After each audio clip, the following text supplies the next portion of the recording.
Yeah, absolutely excited to have all of Crooked Kings on the podcast today, guys. How you been? Doing Great, man. well. Doing Excited to good, be here. yeah. So I guess usually where I start with everybody is the music that you kind of grew up listening to, the music your parents listened to.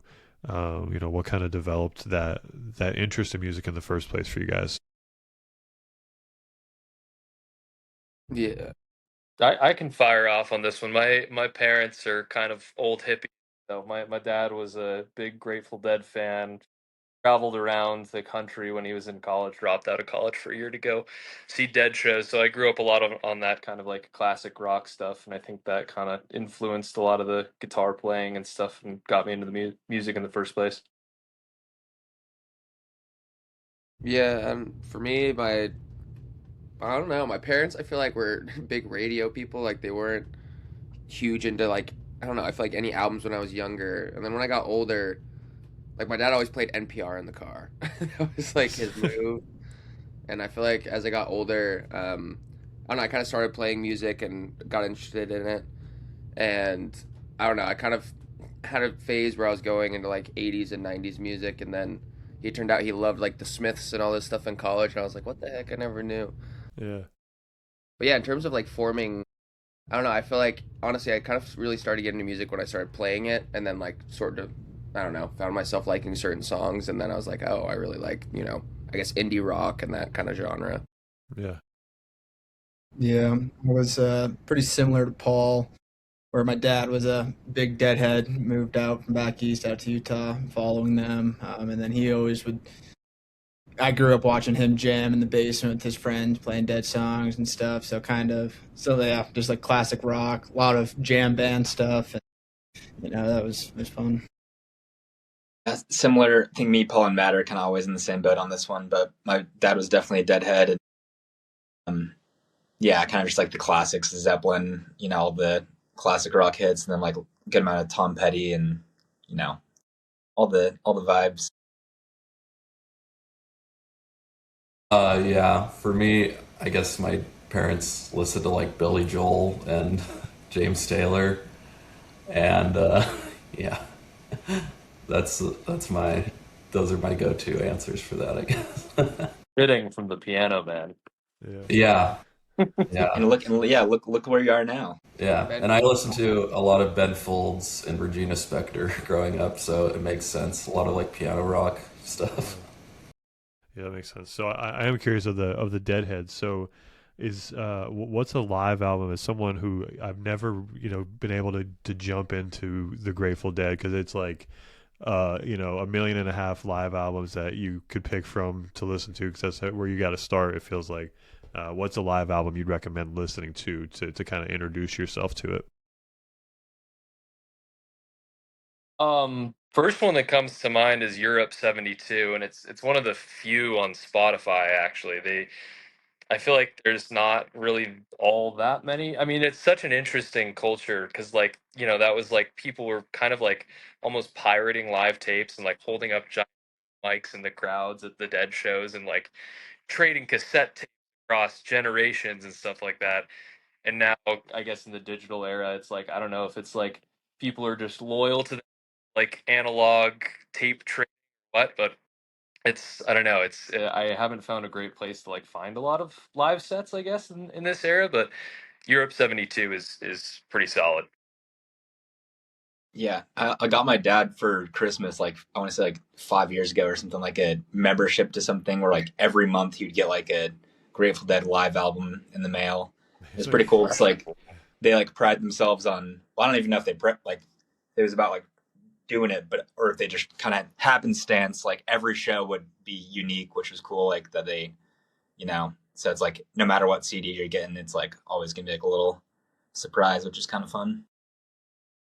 Yeah, I feel like my recommendation would be I had a friend who's a pretty big Deadhead, and he said it's the album you're not supposed to play because it's so like high regarded. But Cornell, and like I think it's 1977.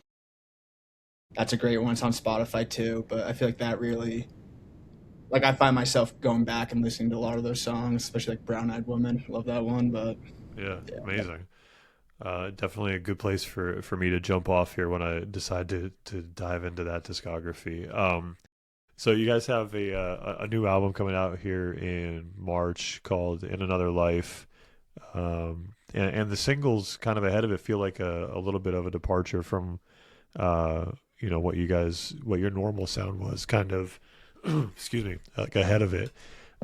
Why like the sonic change, and maybe give us a little bit of story on the album coming out.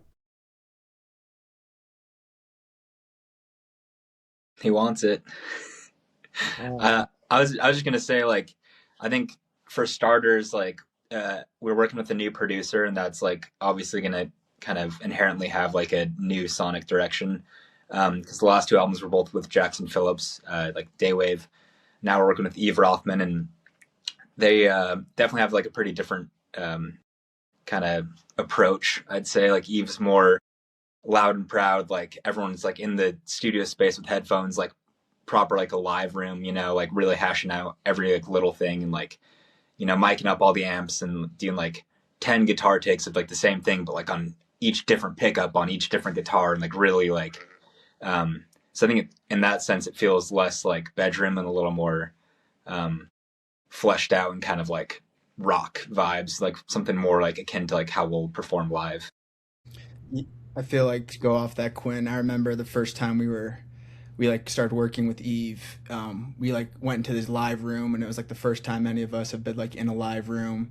And we started playing for maybe 30 seconds, and he came in. He was like, "I can just tell the energy you guys have together live." And he's like, he really wanted to capture that because, like what we said, we've been very like bedroom before, and so he was like, I think one of his biggest goals was like, I want to capture this live sounding feel that you guys have and transfer that onto the record. And I think that's kind of why it sounds a little bit more, like Americana rock rather than like bedroom pop. So Yeah.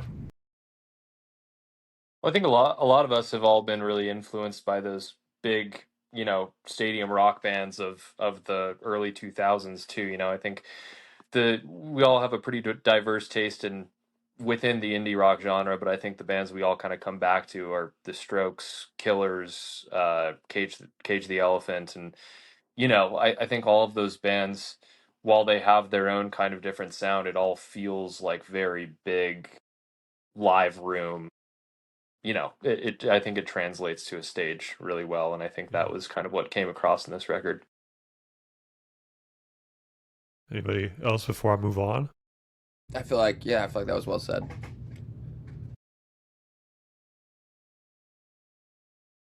Good. All right.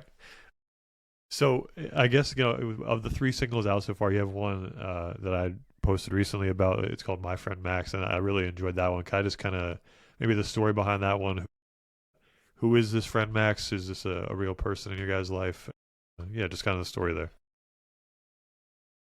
Yeah, when we were at the studio with Eve, I remember he like was pushing us just to, I don't know, I think we were writing a bunch of lyrics, and I think lyrically like Eve was, I don't know, I think really pushed us on this record to try to like, I don't know, be uncomfortable and stuff. So yeah, My Friend Max is just about one of my friends, and kind of, I don't know, I think an experience of like, I think like the side of friendship where maybe, you haven't been the best friend. I don't know. I think it's maybe a feeling that people feel a lot, but it's also not one that's like very comfortable for yourself to say, and kind of like look in the mirror and like look at, I don't know, I guess like where you are at and how you feel about where you're at and what you're doing. So I feel like that was like the main inspiration for like that song. Yeah, that introspection gets hard, doesn't it? Especially to look at yourself and feel like you've done something wrong, even though you got friends, is an odd space to be in. Mm-hmm. Yeah, for sure. Do you guys find yourself being more collaborative as songwriters? Did this new producer kind of force that upon you, or have you always been that way? Yeah, I think a lot more of the record this time was written in like all together. I feel like last time we had like, I mean, we had more time for this record. So the previous records with like Jackson, I think the first one we did in like a week, and then the next one we did in like 2 weeks, which was crazy. So we kind of had, I guess, everything hatched out, and then when we were with Jackson, it was just like record, and every day we just like went person by person. And then this one was much more like, I don't know, I guess asking a lot more questions. Like the other guys can obviously add on this, but yeah, I felt like it was way more collaborative than our previous stuff. Yeah, and I feel like too, just collaborative, and also just like we had more time.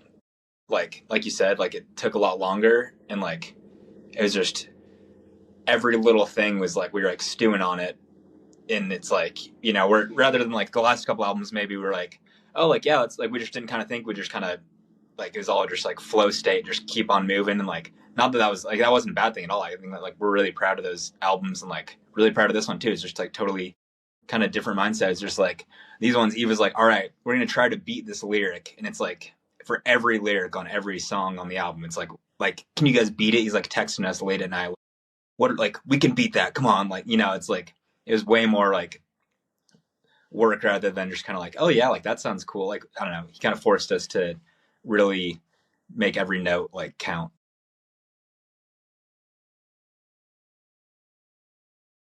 I feel like we also just do a good job of, leaning on each other with parts and stuff like that. Of like, someone will be a little lost, or like, like I'll have trouble with like a bass, or like I'll look to like Ollie or Quinn or Paul and Dave, and they'll like kind of like help steer in direction. I feel like that kind of goes throughout the band, and I think that's why like some of our stuff is like really like meaningful to all of us, is because we all kind of like put our own touch, and it's personal to everyone in the band rather than just like one person writing it. So Yeah, I feel like it's always been collaborative, but I think since we've been doing this for as long as we have, there's so much trust in the band to kind of lean on each other for, developing individual parts and lyrics and song structure. I think everyone just feels a lot more confident in each other's ability to put together a song, that we can lean on each other in that way that Matt was kind of talking about. Yeah. Yeah, I feel like bouncing off that, I feel like no one's like selfish. It's like everyone at the end of the day wants this every song to be as good as it possibly can be. Whether that's like if I'm just like can't figure out a drum part, and like someone's like, dude, just you know, like how about this, and they just do mouth drums. Like I don't know, we're all like fully like in it together, like fucking synergy, and just like all right, whatever like we can come up with together, like we have five minds. And that's like the beautiful part about a band, is like it's not like some solo project. It's like we're putting together like the best foot of that we can find, but between the five of us, which is always nice. Anybody else? Dave? Anything? Yeah, I think they said all there is to say, really. Yeah, I think we've always been collaborative, but it's just been more time to discuss, like they said. I guess that's the summary. If you need the quote or whatever. So you guys, Paul, you talked about how you guys have been making music for this is your third studio album in 5 years. Is that right? I think if I remember correctly. Fourth. Fourth. So across these 5 6 years you've been making albums, how has your just approach in general changed? You've talked about this flow state times, but has anything else kind of changed in the way you guys approach albums? Yeah, I mean, I think, or Dave, you go, Dave. Oh, sorry. Here, go. I wasn't making that face at you. Uh, yeah, I think the I think we've just become better collaborators in general when approaching albums. I think the first album we did, there's a lot of synth lines and lead guitar lines that end up kind of overlapping in a way that I would be critical of. I'm sure many people like it, but I think we've learned to work around each other musically and focus on the song, like Quinn was saying. Just trying to make the best song rather than write our best part or whatever. I think we've definitely taken a more like song forward approach. Making the whole greater than the sum of its parts when it comes to that sort of thing. Yeah, no, I'd agree. I feel like the first records too, I mean, at least for me, I don't know, I feel like I was pretty new to songwriting in general, and I think everyone else, I don't know. I'm obviously now we're much more experienced than we were then. But yeah, I feel like a lot of it was just like figuring stuff out for ourselves. And like, yeah, like the first record we did, we went down like St. George to a house, and I think, I don't know, Quinn joined the band like how long before that? Not much before that. I think like they initially hit me up to like in between drummers or whatever, and they're like, hey, like we need some drum help for like a couple demos, and then like did that, and then they were like, oh, we actually like, got like a record like contract. Like, do you want to just like join the crew? And I was like, hell yeah, that's sick. Like we didn't really know each other that well. Like me and Matt, like I think I pretty much met him like, picking me up to like go drive down to record this album. Like we weren't beefing, but like we just didn't know each other. And then now it's like, blossomed into a beautiful friendship. The greatest friendships, start a little rocky. That's what we say. I don't know if that's true, but that's what we say, and we're tight.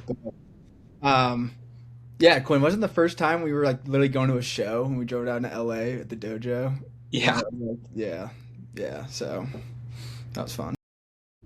Yeah, but yeah, I think it was just a lot of, we really were just like shooting from the hip. And then I think over time, basically, I think we've gotten more and more like, I don't know, but if it's critical or just like serious about like each thing, I guess more intentional is the right way to say it. I think the first one, I mean, not that we weren't intentional, obviously didn't care, but like I think that record is a lot of us just like figuring out even who Krooked Kings is, what we want to make. And then I think slowly over time, we've kind of been refining that into probably more of like a specific lane, that we want to like capture and like be about.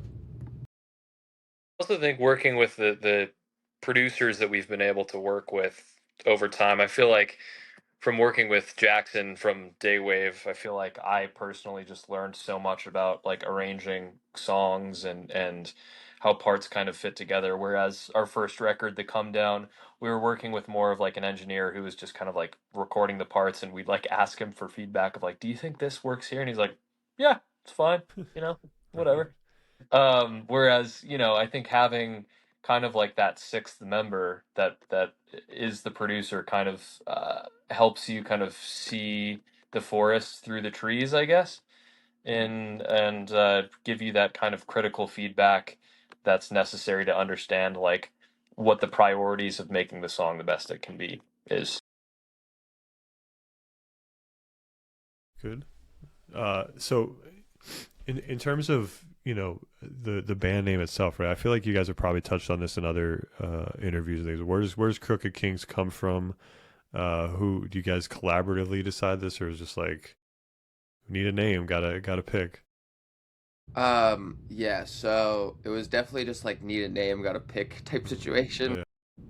Yeah, when I started playing guitar and like I don't know, I guess like my first songwriting stuff was in college, and I posted some stuff on like SoundCloud, and it was just like I don't know, GarageBand with like my headphones plugged in, recording acoustically. But anyways, I got hit up by like this. It was called Afton Shows, I think, but I think it was a scam show. And they were like, "Hey, do you want to come perform? Like, this is the deal." I don't know if I had to pay like a small amount to play, and then it was like, if you sell so many tickets, you get money. But anyways, right when that happened, I was like, "Oh, I want to play with a band." So a guy that was a friend of mine in college, he was in a band called the Face Cards, and so I was kind of like thinking of face cards, and then I thought of a king card, and I was like, "Oh, Krooked Kings." Yeah, and then we just never changed it. I guess I don't know. We've like had conversations about it, but yeah, I don't know. I think we've grown to like love it in our own way. At least I have. I mean, I guess the rest of the band could speak on that, but yeah, it was definitely. Speaking from personal experience, I'd been in like crappy garage bands all through middle school and high school, and every single band I was in could never settle on a name that they were happy with. So when I joined and Ollie had the name, I was like, perfect, great, let's roll with it. Sounds good. And I think it's kind of come to mean more to us over the years, and it's kind of taken on a life of its own. I feel like too, like over time, like a band name, like you kind of stop thinking about the words and it just becomes like the title. Mm-hmm. Like, like you think of Arctic Monkeys, you're not thinking of like monkeys like in Antarctica or some shit. It's like you picture the band, and that's like become at this point. And not that we're like on that scale at all, but like I feel like at this point it's just like that's just who we are, and that's like what the fans have come to love, and like that's just what it is. Like that's just that's who we are. So Heard. Yeah, I hear that. So in terms of, obviously being an artist requires you guys to do so many different things. And the social media piece is a whole other monster. Do you guys enjoy the social media piece? Does one of you handle all of it, or is it a giant collaborative effort to try to figure out what the algorithm desires? Or Yeah, I mean, I feel like on the Instagram side, we're all pretty collaborative, and we've like, I don't know, especially with like this new record, um, kind of just wanted to put more of a, I don't know, I guess just more, I guess once again, intentional foot forward with our um, content, and it's one of those things where I think we kind of mutually agreed upon. It's like it might not get the most clicks or might not be the most engaging in terms of algorithm, but if it, I think, builds to like the image we want to build, and also like I think the right people that see it really care about it, even if it doesn't do well in the algorithm, and help them, I don't know, help people make feel connected, I guess, to the band in a way that we want to. And then on the TikTok side, yeah, I don't know. I don't really enjoy promoting like self promotion. I think it's like vulnerable, and I don't know. It's a lot of, I don't know, dealing with comments and like people have an opinion about, I don't know, the way you promote, which is obviously super hard to deal with at times. But I will say I really enjoy what it does for the band, and I think has given us a lot of opportunities. So it's kind of a double edged sword in that way, where it's really hard in that way, and I wish it wasn't the case, but also I really do appreciate kind of the success we've found on it, and also the fans. There's been a lot of people that for the critics, there's people that are equally awesome, and I think have found our music and really connected with it. Um, and yeah, and I think also we're trying to pivot to get the band more band content and just like more fun stuff for us, to yeah, make it more entertaining and make it enjoyable and not such like, oh, this is, a job.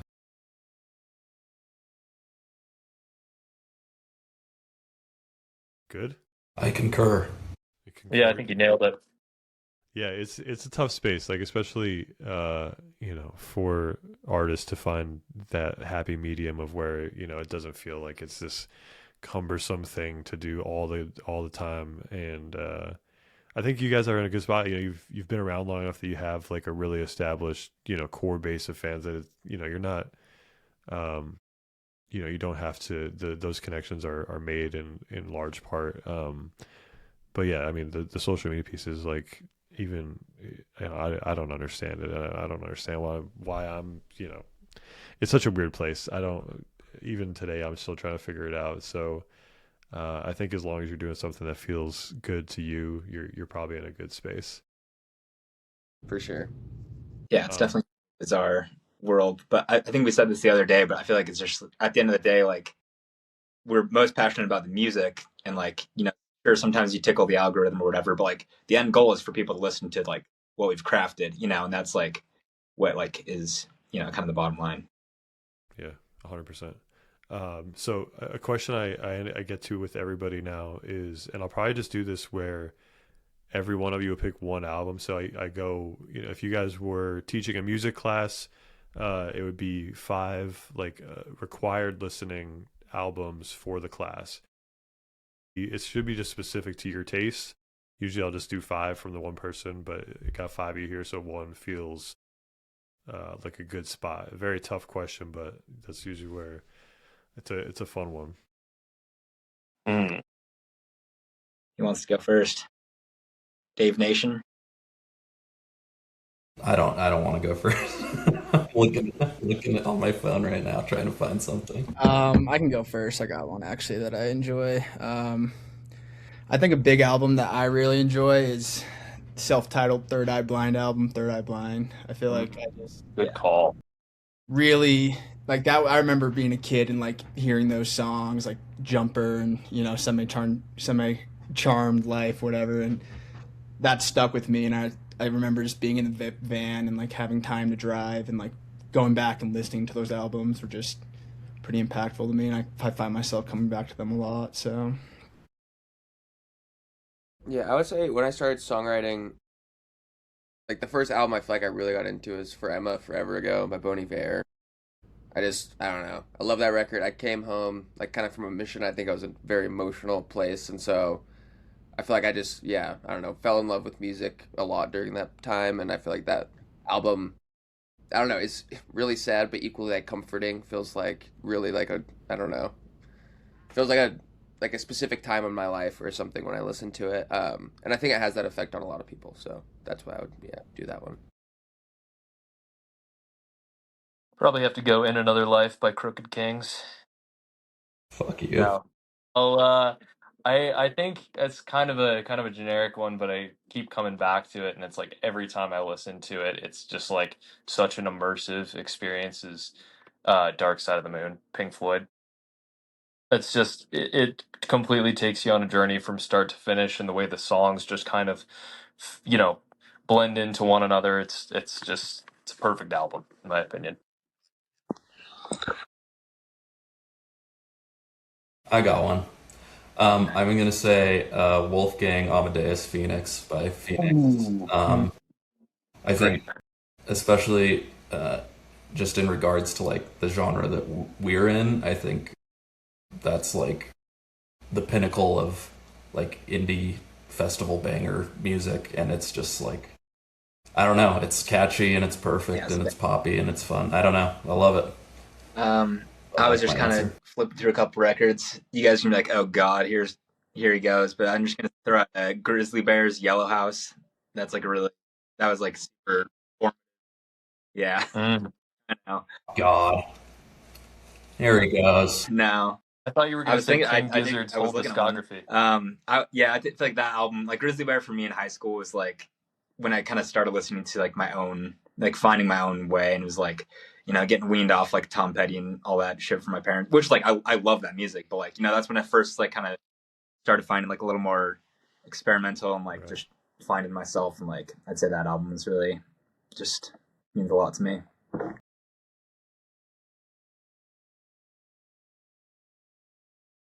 Amazing. Well done. Sometimes it's a little bit of a rocky road through those, so you guys did good. And I guess we'll go again, kind of one from everyone. The song in your, in the Crooked Kings discography that you're most proud of. I'm just gonna go before someone else takes it, but I'd say "Letter to a Past Self" is like probably my favorite song that we've done. I mean, at least in like every out of everything that's out right now, I'd say that one. Just super great album opener. I think like so meaningful. Like I had very little to do with that song lyrically, but like yet the lyrics like really speak to me so much that it's like I don't know. I'm just like happy to be a part of that one.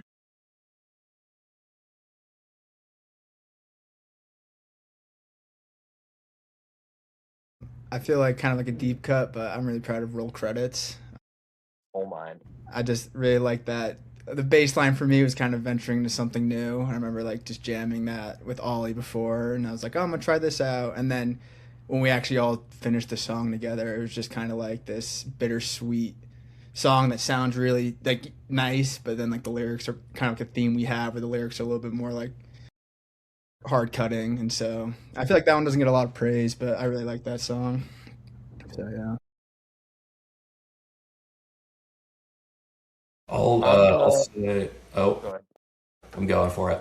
I don't know when this is coming out or when this will be out, but our next single that's coming out, "Ugly Love," is I think it's just like a really cool, refreshing direction for us. I think it's I don't know. I just love the like sonic palette of it or whatever is it just very different for us, and I think that's could be a source of pride. I don't know. That's a hard question because it's like what makes you proud of a song, I guess.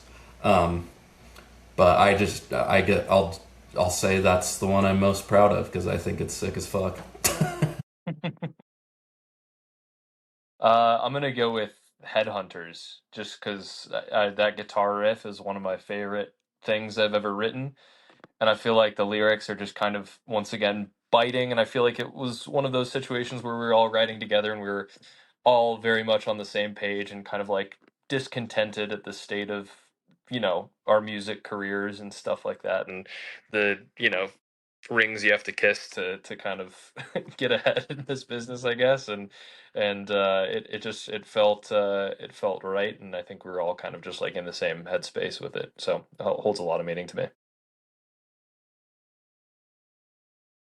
For me, I think it would. I mean, I really love "Letter to a Past Self," the one Quinn mentioned. I think that one. I don't know. Yeah, I think just lyrically is. I don't know. I guess like potent and like is really direct, which I really enjoy. I would say, I guess like a moment was I think when we were all recording, kind of with Jackson, it was like the last record, but we were listening. I think it was like we recorded "Lying Through Their Teeth" or something in the car, or I guess that day, and then on the way home we listened to it in the car because he like sent us a bounce. And I remember, I don't know, it was all of us just kind of looking at each other, and I think I don't know. I feel like that was like my favorite moment listening to a song, and maybe like kind of. I don't know if I'm most proud of that song, but like that moment was really cool. I think that I like come back to. We're all just, I don't know, in California. We're all from Utah. It feels like very surreal, and we just recorded this, with a artist that we all listened to and really appreciated. So I think that moment was just really awesome. So I live my life in music curation. So I always ask to give me an artist or a song that you're really into recently.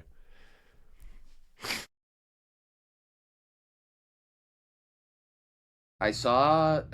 I only have two songs saved, but I was watching a ski edit, and there was a song in it, and it's called "Nerves" by Ear.